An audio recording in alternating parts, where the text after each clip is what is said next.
In this video, I'm walking you through how to do hip flexor abdominals with a strap and with or without a lumbar roll. So for this lumbar roll, I've got a little rolled up blanket thing. You can use a towel, a jumper, something like that, but something that you can create into a bit of a cylindrical shape. It's going to go under our lumbar spine and support the little arch that we want to have in our lower back. You're also going to need a strap as well. We're starting off in a hook line position and we're going to drape ourselves over the lumbar roll if you've chosen to use it. As I said, it's completely your choice, whichever version of this feels best for you. Some people will like the lumbar roll and some people won't like the lumbar roll. Try it both ways and just see what works. So, lumbar roll is under my lower back.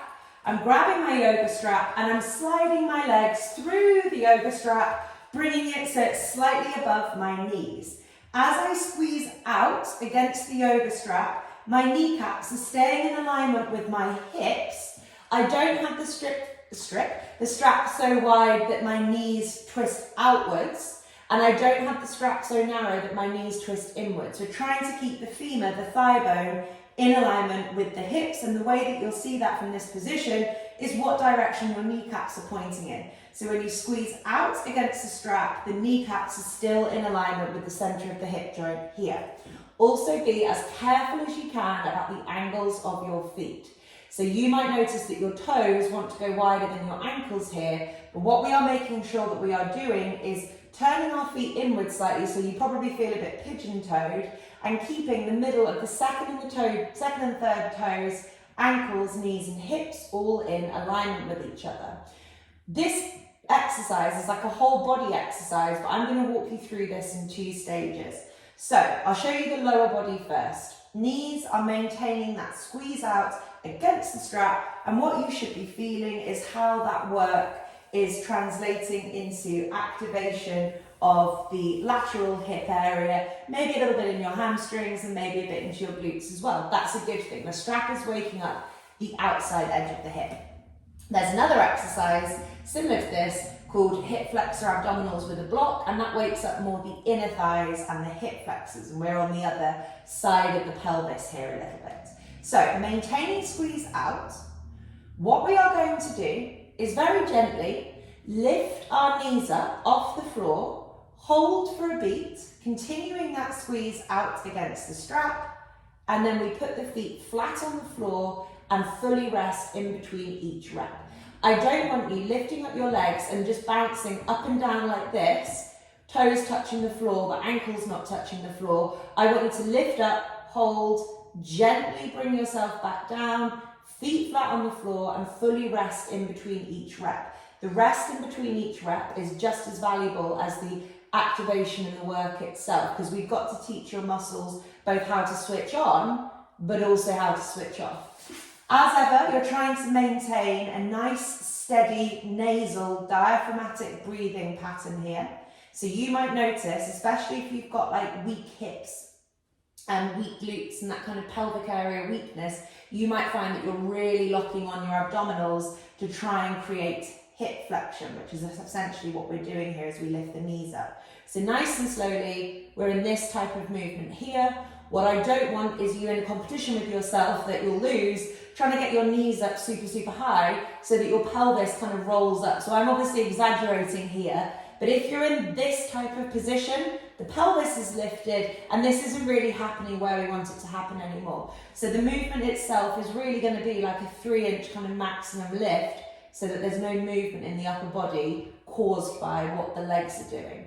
So the upper body component of this, which is going to help you stop compensating with your abs inappropriately. So lots of people, when they don't have hip flexor strength or pelvic balance, they use their abdominals to shove their pelvis backwards and create a lift through the legs, but it's not functional hip extension.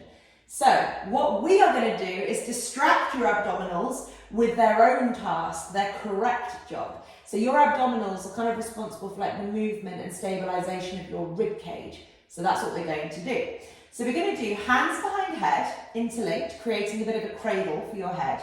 You're going to give yourself a little bit of a double chin so that you're not tempted to tilt your head backwards and hyperextend your neck. You're going to try and keep your elbows level with your ears. And what we are doing here are abdominal crunches, but we're doing abdominal crunches correctly and without compensation. So when most people do crunches, what they do is they use their arms to round forwards and pull their head up.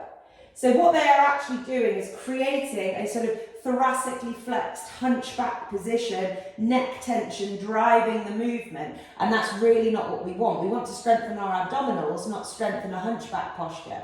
So what we're going to do is use this part of our body here to pull our rib cage down to the floor, and that pulling down of the rib cage to the floor using the abdominals will slowly lever the upper body off the floor ever so slightly. So we're not, again, in competition with how high we can go. We're trying to do this functionally using the right muscles. So the back of my neck stays long, my neck is relaxed, my elbows are staying wide. I'm not using that mechanism to try and create an abdominal lift.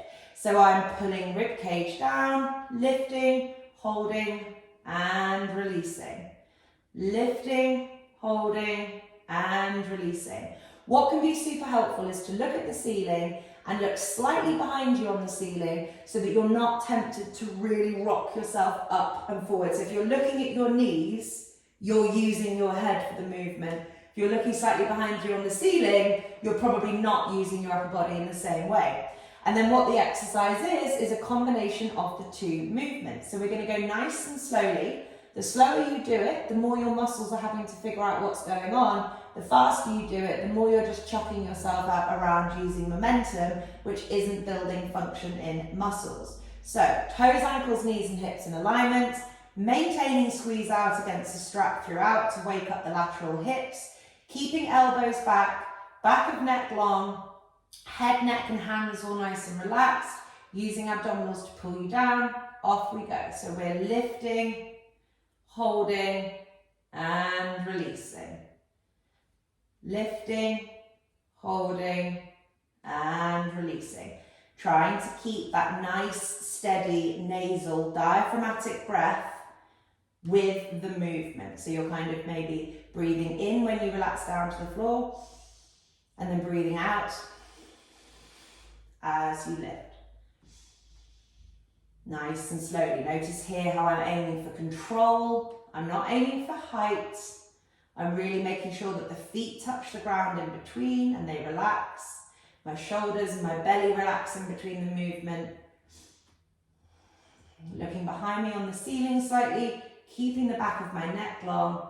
The elbows are not creeping forward further than the ears.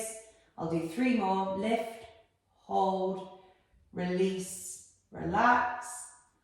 Lift, hold, release, relax. Keep squeezing on the strap. Lift, hold, release, and relax. So that was hip flexor abdominals with a strap and with or without a lumbar roll, your choice. I hope that was helpful.